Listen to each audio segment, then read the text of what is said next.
Yeah.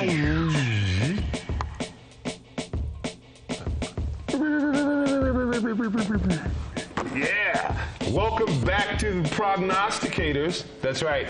We're here taking you everywhere in the football universe. We got a little thing called Technically Speaking. It's where Coach draws up a technical part of the game that you may not know about, and this is a chance for you to learn more. Coach, what are we talking about today? We're going to talk about the Houston Texans, the defensive coordinator, Romeo Crennel's 3-4 under base defense.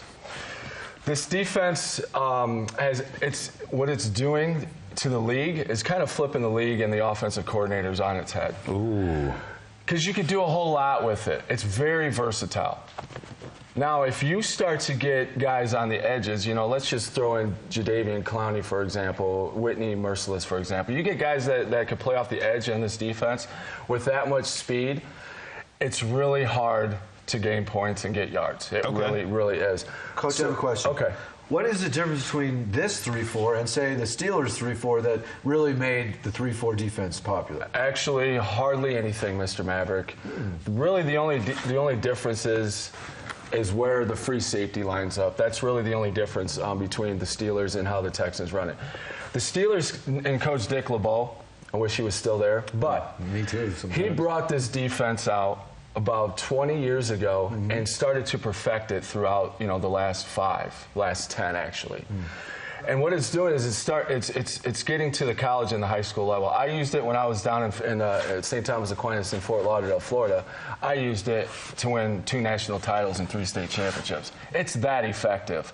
And it's very easy to run, and it's very easy to manipulate. And that's why a lot of coaches and schools are going to it. So how does it work? But let's get to this. So basically your 3-4 defense, or your under defense, which means everybody's going to be playing up towards the line of scrimmage and or blitzing. Under the safety? Or basically under the safety. Gotcha. Okay. Now, with the 3-4 under, you have 3 linemen, defensive linemen, which is the 4 being your linebacker core. Okay, so you have your strong side linebacker, strong because he is over the tight end right here. Okay, that signifies where the strength is on the offense. You have your weak side linebacker, or your will, and basically he's your open and free player.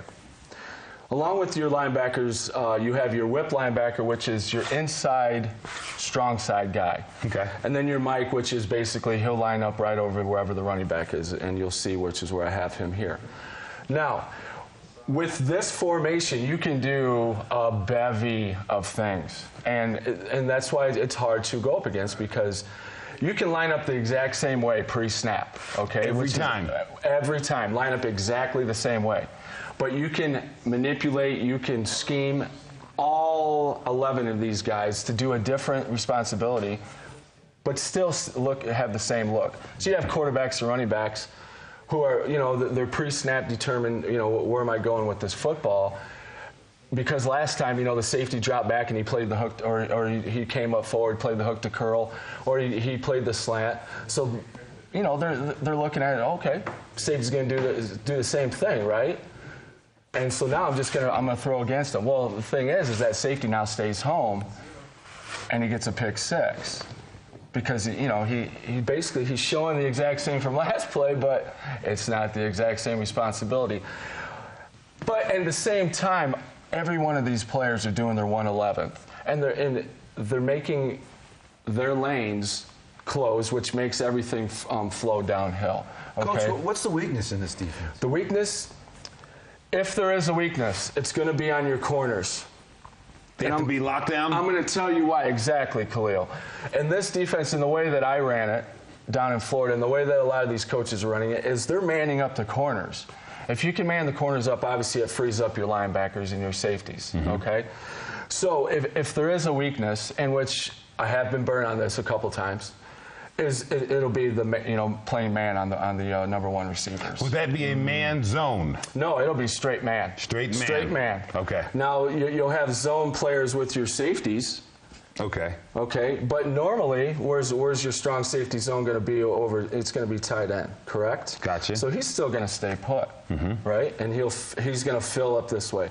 Same with the free. The free's just going to stay put and then he'll start working himself to the middle of the field. So he free covers the deep middle part of the Correct. field. Gotcha. Correct. And your strong safety, or the way I played him, is I played him up shallow because I want him attacking the football. So like a fifth linebacker. Like a fifth linebacker, correct. A hybrid is what I called him. Okay, or the bandit. Bandit. I like that. Bandit. What about your tight end situation over here on a linebacker? Is that a potential weak spot in the defense there? If the strong outside linebacker, or your Sam, is doing his job, which means on snap, he gets a hand on the tight end and forces him and reroutes him, forces him a little bit inside. And what that does is that forces that to the strong safety. Okay? Gotcha. So now the safety plays up. The safety's going to pick up right here along with the linebacker. So now you have that quick hot read right there, potential interception. Okay. From there, this is the most important part of this, though. From there, is after you get a hand on this guy, you have to continue into the backfield. So he's got to be a good pass rusher, the strong side. Oh, absolutely. They both do, because essentially you want that football out of the quarterback's hands right now. You don't want him thinking about anything. Everything is coming this way. Everything is coming this way. You need to make that read right now. Okay? If you make the read right now to the outside, what happens? Your corners are playing man.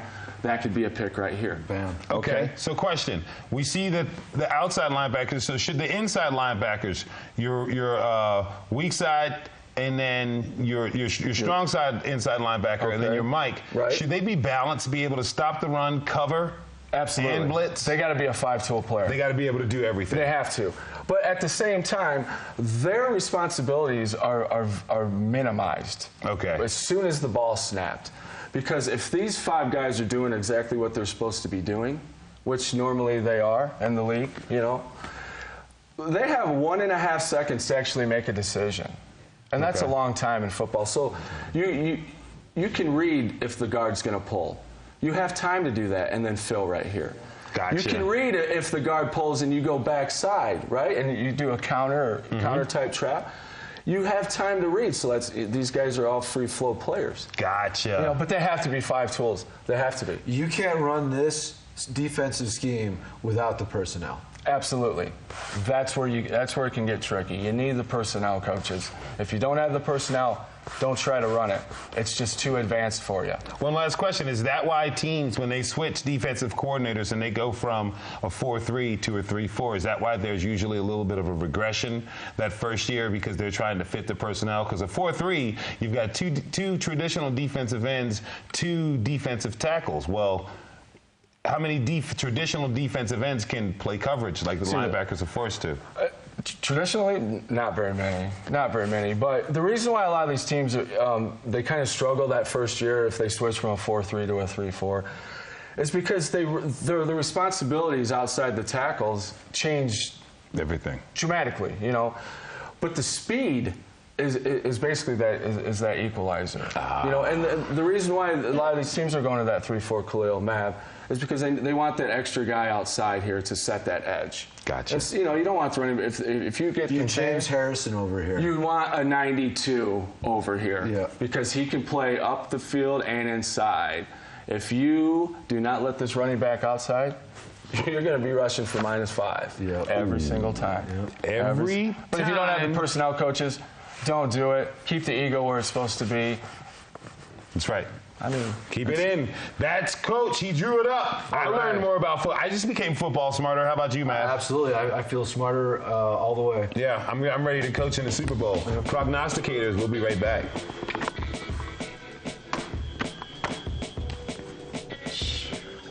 Wow.